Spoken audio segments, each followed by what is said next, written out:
Fala sócio, meu nome é Rodrigo Vicário, eu sou músico profissional aqui na Irlanda e investidor na Bolsa de Valores. Vamos para mais uma análise hoje para empresas do setor de saúde. Hoje é a vez da Intermédica, uma empresa que se assemelha muito a outras, como por exemplo a Hapvida, porém em outra região completamente diferente do país. Enquanto a Hapvida é focada no norte e nordeste brasileiro, a Intermédica tem seu foco principal na região sudeste do Brasil e agora está expandindo para a região sul também. Um ambiente muito mais competitivo, como por exemplo Bradesco, Unimed, Amil está lá, várias outras empresas, gerando uma competitividade muito mais acirrada, mas isso acaba explicando algumas partes de números que a gente pode entender em comparação com a Hapvida, porém eu vou fazer uma análise muito mais quantitativa, muito mais além dos números em si, porque os números é compreensível que uma possua uma característica diferente da outra devido às regiões que eles estão atendendo, mas uma coisa vale para todas, a presença online de cada uma na telemedicina, e é isso que eu quero trazer para você nesse vídeo. Então eu agradeço demais você ter se interessado e clicado num link tão longo, e eu acho que a melhor forma de eu retribuir a sua confiança é gerando conteúdo atrás de conteúdo, e é isso que eu vou fazer. Eu só quero dar duas dicas antes disso, tá? Quem me acompanha aqui no canal sabe que eu valorizo demais seu tempo, então se você já conhece alguma coisa, se você quer pular alguma coisa desse vídeo, eu vou deixar aqui na descrição tudo que eu vou falar a respeito dessa empresa ao longo do vídeo. Então se tem alguma coisa que você já saiba, que você queira pular, clica aqui embaixo, não quero tomar seu tempo com algo que você já sabe, somente agregar coisas novas. Outra dica que eu dou, aqui no YouTube tem uma feature para acelerar o seu vídeo em 1,5, 2 vezes, isso ajuda muito na dinâmica do vídeo, você consegue pegar muito mais conhecimento em menos tempo. Então a única coisa que eu peço em troca, porque esse vídeo deu muito trabalho mesmo para fazer, é você deixar o curtir aqui, porque assim o YouTube ele entende que é um conteúdo de relevância e ele entrega para mais investidores, para eles tomarem suas próprias conclusões a respeito da Intermédica, tá bom? E rapidamente, desculpa tomar seu tempo com isso, mas eu preciso deixar registrado e agradecer que pela primeira vez eu estou gravando um vídeo aqui com 500 inscritos no canal. Muito obrigado a confiança que vocês estão dando, o canal está crescendo demais, uma velocidade absurda, e eu só espero que a gente continue essa comunidade maravilhosa. Muito obrigado pela sua confiança e seu tempo disposto.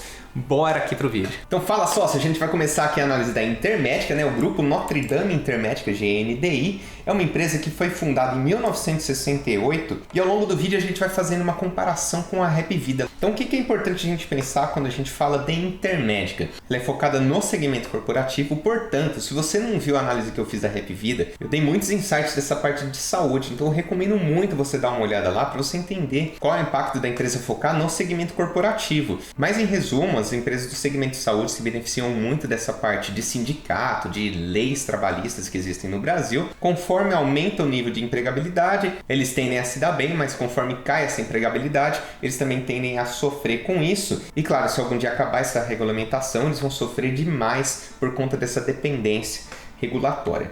Beleza, foi fundada aqui em 1968, 72 foi quando eles começam a pensar um pouquinho maior aqui, que eles buscam crescimento contínuo. E em 82 é meio que um marco da história da Intermédica, porque eles focam muito no modelo verticalizado. O que é verticalizado? É a empresa cuidar de todos os processos de cuidados com o paciente. Então ele chega lá, eu tô com isso, aí passa no clínico geral, se for necessário faz exames do próprio hospital da Intermédica, se for necessário vai ser internado no próprio hospital da Intermédica e por aí vai. E eles também implantam aqui um programa completo de medicina preventiva, é o foco deles, né? Eles conseguem ter muitos resultados com essa medicina preventiva. Eles estimam que a cada R$1 gasto em medicina preventiva, eles conseguem economizar R$7 aproximadamente. E de acordo com eles, o modelo verticalizado é a melhor saída para fugir da inflação médica, que eles apontam ser de aproximadamente 10% ao ano. E quando você tem um modelo verticalizado, você enxuga muito custo.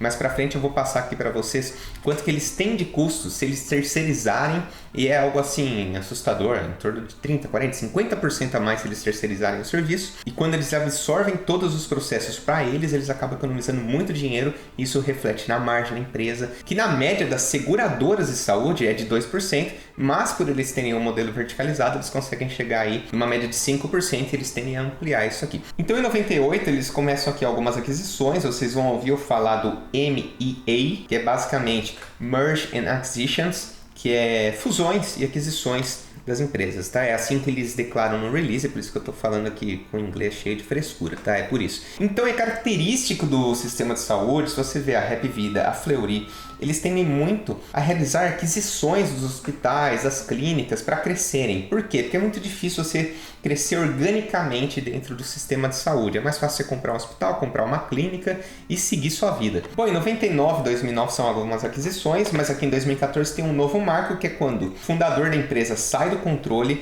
e esse controle passa a ser esse grupo de investimentos norte-americano, Bain Capital, que assumiu 100% do capital do grupo Intermedic e mais pra frente ele realizou o IPO, vendeu uma parte daquilo. E eu já vou comentar como que foi esse IPO, teve um detalhe lá que eu quero comentar com vocês. Mas é importante dizer que até 2014 a empresa ela adquiria alguma coisa e outra, sempre focada na verticalização, e a partir de 2014, quando chegou esse grupo, ele simplesmente saiu adquirindo tudo, ele ficou muito mais focado e muito mais forte nesse crescimento inorgânico. E aqui que vem em 2018 quando eles fazem o IPO. Quando você faz um IPO, você vende uma parte da sua empresa para o mercado, você capta dinheiro e você pode pegar esse dinheiro ou para investir no projeto ou para colocar no seu bolso. É justo, né? Você está vendendo uma parte da sua empresa, você pode colocar esse dinheiro no seu bolso, e foi isso que o grupo fez, tá? Eles continuaram crescendo inorganicamente, mas com a geração de caixa da própria Intermédica.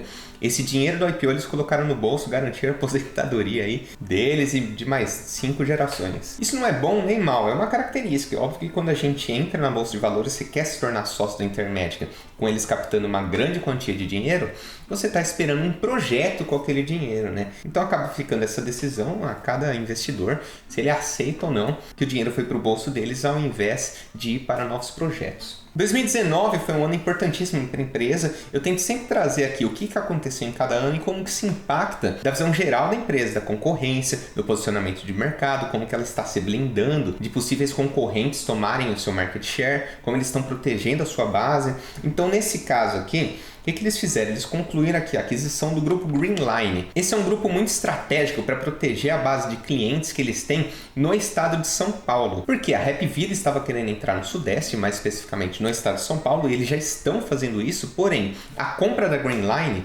facilitou em muito eles protegerem essa entrada inorgânica da Hapvida. Se a Hapvida compra a Greenline, eles começam a competir de uma forma muito abrupta com a Intermédica. Então foi muito estratégica essa compra por parte da Intermédica. Então se a Hapvida quiser expandir no Sudeste e no Sul, vai ter que ser organicamente. Enfim, eles têm uma presença muito forte no Sudeste e eles começam a criar uma presença muito forte no Sul, a qual eu já vou comentar aqui com vocês. Então aqui a apresentação mais atualizada da empresa.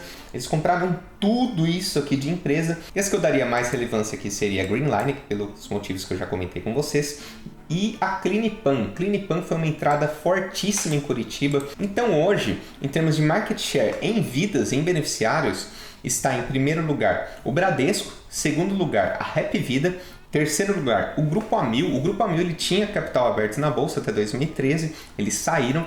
Em quarto lugar a Intermédica. Em quinto e demais lugares está a Unimed. A soma dessas porcentagens acaba colocando ela no ponto de liderança, mas eles regionalizaram, colocaram Unimed São Paulo, Unimed Campinas, Unimed Sul. Então lembre-se disso, uma coisa que você tem que pensar quando está investindo na Intermédica é que eles são fortes no Sudeste e no Sul, enquanto na Hapvida Norte e Nordeste. Cada uma tem o seu mérito, a gente vai comparar números aqui, mas tem isso em mente. Outra coisa que a gente tem que pensar na Intermédica são as acreditações. O que é acreditação? Eu fiz questão de entrar em contato com uma enfermeira, uma amiga minha, uma grande amiga minha, muito obrigado pelas informações concedidas, e ela me explicou exatamente o que são as acreditações. São prêmios certificados por padronização de atendimento. Então, o nível de padronização, a qualidade do atendimento da Intermédica é extremamente elevada. Quando você recebe uma acreditação nacional, você já tem um nível de qualidade e padronização dos seus processos extremamente positivo para a empresa. E quando você tem uma acreditação internacional, ela vale muito mais, ela vale demais para a empresa. Eles têm aqui a acreditação Canadá. Falando aqui em beneficiários de saúde, eles têm aproximadamente 2,8 milhões. Não se engane muito com esses números, porque eles contemplam também aqui o crescimento inorgânico, tá? A mesma coisa vale para o odonto. Porém, uma coisa que é importante ressaltar, o ticket médio de saúde é R$ 217 aqui em 2019, ótimo número. Já de odonto, é na casa de R$10, então aqui não dá tanto lucro, mas também não tem tanto custo, né? Porque você faz um seguro de odonto e você raramente usa, infelizmente essa é a realidade, né? Sinistralidade 71%. O que é a sinistralidade? É o custo que eles têm para atender um cliente versus a sua receita, ou seja, receitou R$100, eles têm R$71 de custo para atender aquele cliente. O que é um ótimo número, mas ele por si só não diz tudo, tá? Por exemplo, do Bradesco é de 86, porém o nível de atendimento do Bradesco é nacionalmente conhecido, todo mundo adora ter o seguro Bradesco, tá? Então não dá para comparar somente o custo. Às vezes o custo é maior, mas a qualidade é melhor, então a fidelização daquele cliente é maior também, então tem que ter uma boa média. E o que eu acredito que eles têm? Eles têm um ótimo atendimento, ótima padronização, qualidade, com uma sinistralidade legal. Aqui o que a gente falou da verticalização, então você aqui é um assegurado, você passa pela medicina preventiva, mas ainda assim se acontecer alguma coisa, você tem que ir para um generalista, para um especialista, depois você vai para o hospital, você é internado, você vai para UTI, tudo dentro da estrutura da Intermédica. Então isso evita gastos desnecessários, isso evita exames desnecessários e mal feitos, isso economiza tempo porque eles têm pleno controle sobre o que é urgente e o que não é, eles conseguem atender o paciente de uma forma muito mais rápida e muito menos onerosa. Quando eles terceirizam, eles colocaram uma base isenta, como se eles tivessem R$100 de gasto aqui para fazer uma cirurgia da espinha dorsal, se for na estrutura deles. Se eles terceirizarem, 161. E eles fazem isso aqui para mais 4 itens, você vê que na média é 53% mais caro se terceirizar os procedimentos que você tem que realizar com o seu paciente. Aqui as acreditações, novamente convido você, se você sabe, se você entende sobre cada nível aqui, comenta aqui, compartilha com o pessoal para eles ficarem mais confortáveis. Mas de uma maneira geral, pelo pouco que eu estudei, tá, a ONU é uma certificação muito plausível.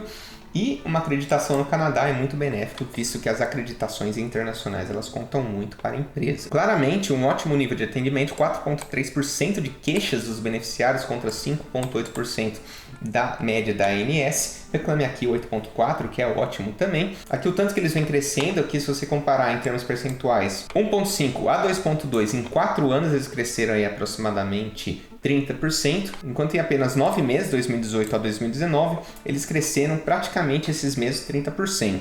Então está crescendo exponencialmente. Qual que é o lance de você crescer inorganicamente? Eu vou lá, eu compro uma clínica, eu compro um hospital, eu compro alguma coisa, eu absorvo tudo que ele tem. Assim como os clientes e a receita, eu também absorvo a margem, o nível de eficiência daquele determinado hospital, que normalmente é menor do que o hospital da Intermédica. Por exemplo, eu tenho uma margem líquida de 10%, esse hospital ele tem uma margem líquida de 5%, isso vai impactar negativamente na margem da Intermédica como um todo. Porém, isso é a curto prazo, porque eles implantam o modus operandi Intermédica, a forma deles trabalharem, a forma deles padronizarem todos os procedimentos que eles realizam, eles verticalizam aquele hospital, eles têm ganho de eficiência e daqui 2, 3 anos eles conseguem ter a mesma eficiência que eles possuem no grupo Intermédica. Isso vem funcionando muito bem, mas tenha em mente que no curto prazo as aquisições que eles realizam hoje, elas impactam de forma negativa, normalmente, nos indicadores da empresa. Nos números, normalmente aumenta o número de beneficiários, aumenta o lucro, aumenta a receita, mas os indicadores daquela empresa eles vão ser afetados, tá? Não é um problema, é só uma característica, só para você ver, caiu a margem líquida de 10% para 7%. Você entende o porquê. A curto prazo existe essa distorção. Aqui, ressaltando o que eu disse, tá? Eles deram como exemplo o estudo de caso aqui da Santa Amália, em que em novembro de 2015 eles compraram aqui, ela estava dando prejuízo de 3 milhões. Pós aquisição e fusão, 78 milhões de lucro. Por quê? Implantaram o sistema deles, que funciona, que traz resultados. Aqui o que eu comentei da aquisição da Clinic Plus, você vê que eles dão um destaque para isso, justamente por ser super estratégico para a entrada na região sul do Brasil, tá? Então muito importante essa aquisição. Trouxe muitos beneficiários, vai implantar o sistema Intermédica lá e vai melhorar os resultados deles também. E olha aqui que interessante o tanto de mercado que eles têm para ganhar no sul, tá? Estado de Paraná, o market share do estado de Paraná está 54% na mão da Unimed. A Clinipan, ela chega aqui em 9,1%, então tem muita coisa para ganhar. Ou, claro, perder, né? A Unimed pode simplesmente tomar essa fatia deles. E alguns números importantíssimos referente aqui ao ticket médio mensal Então você vê que desde 2015 a 2018 eles conseguem bater a inflação, inclusive a inflação médica que eles comentam, né? Aqui um CAGR de 15,2%, que é um crescimento médio de 15,2% ao ano, enquanto a inflação médica está na casa de 10%. Então eles conseguiram elevar o ticket médio de 138 para 211 e receita de serviços hospitalares, como eu comentei, também cresceu demais. 75,8% de CAGR. É um número bem expressivo já, ter 505 milhões de receita dentro de um universo aí que eles receitam aproximadamente 9 bilhões. A gente está falando quase 10% de receita vem de serviços hospitalares. Bom, e passando aqui um pouquinho do release de 2020, eu não vou ficar passando números por números, porque os números eles tendem a vir uma porcaria para todas as empresas. Então, o mais importante agora é ver como que a empresa ela está se posicionando, o que ela está mudando, ou se ela já estava preparada e se adaptando e só ampliou essa adaptação, só acelerou essa adaptação da empresa para o mundo moderno. O que é o mundo moderno? Principalmente o mundo online, no setor de varejo, web commerce, no setor de saúde, telemedicina. Importantíssimo você estar preparado para realizar consultas por telemedicina. Isso vem aumentando demais sim aqui para eles. Eles têm um aplicativo no qual eles atendem os seus clientes, os seus beneficiários. Hoje, por exemplo, está muito mais fácil você ser atendido online. Existia um certo preconceito. Há um tempo atrás você atendeu o seu paciente por telemedicina, porque você tem que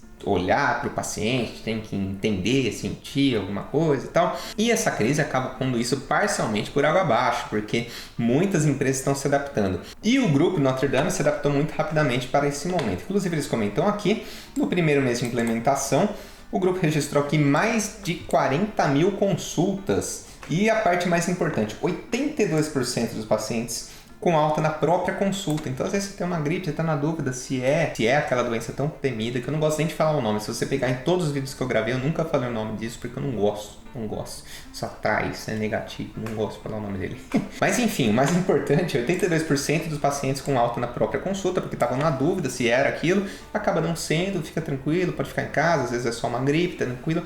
Ou seja, muito eficiente a telemedicina e ela é sim a tendência natural das coisas, né? Já que você não precisa aglomerar um hospital e às vezes não é nada além disso, às vezes você tá com uma gripe e tem 20 pessoas que não tem nada lá e elas acabam pegando aquela gripe também. Isso aumenta o contágio das doenças dentro do hospital. O hospital não é um lugar muito legal, né? Muito convidativo para você ir.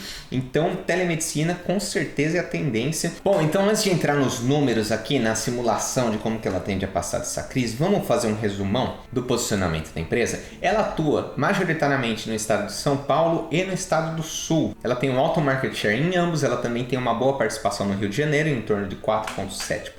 Então ela está num mercado já consolidado, uma vez que Sudeste e Sul são os maiores consumidores de planos de saúde. Isso, por um lado, é benéfico porque você tem maior solidez, maior robustez e demanda de plano de saúde. Porém, do outro lado, isso é um pouco mais perigoso porque isso atrai novos concorrentes para aquela determinada região, já que tem muita demanda lá. E é isso que a Rap Vida vinha fazendo. O que eles fizeram? Compraram a rede Greenline para se protegerem justamente dessa concorrência da Rap Vida. Então, hoje, os maiores concorrentes deles, com certeza, a Amil e o grupo Unimed. Eles não são líderes de mercado, eles estão em quarto lugar atrás do Bradesco, Amil e Rap Vida em números de beneficiários. Eles possuem um ótimo ticket médio e estão num crescimento extremamente acelerado, adquirindo novos hospitais, clínicas e ainda assim trabalhando no modelo verticalizado, que é justamente para se proteger da inflação médica, que é muito mais alta do que a nossa inflação do dia a dia. A inflação médica é em torno de 10%, mas eles vêm conseguindo trazer isso com um crescimento médio de 15% em seus resultados. Portanto, é uma empresa muito saudável, muito legal. Em termos de online, né? Esqueci de comentar, eles estão sim se adaptando rapidamente. Acredito que essa é a tendência para o futuro, continuar nesse modelo de telemedicina, que é mais barato, mais saudável, né? Você não tem que ter aglomeração no hospital, de gente doente lá. Além de que fica benéfico para todo mundo, melhora a logística do Brasil numa forma geral, beleza?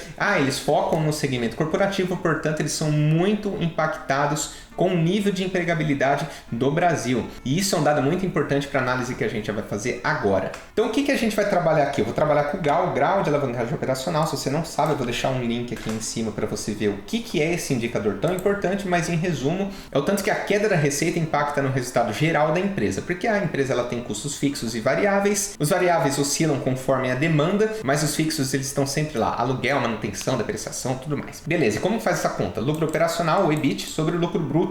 Eu já puxei esses dados tudo mastigadinho aqui para vocês. Lucro bruto, 2,4 bilhões.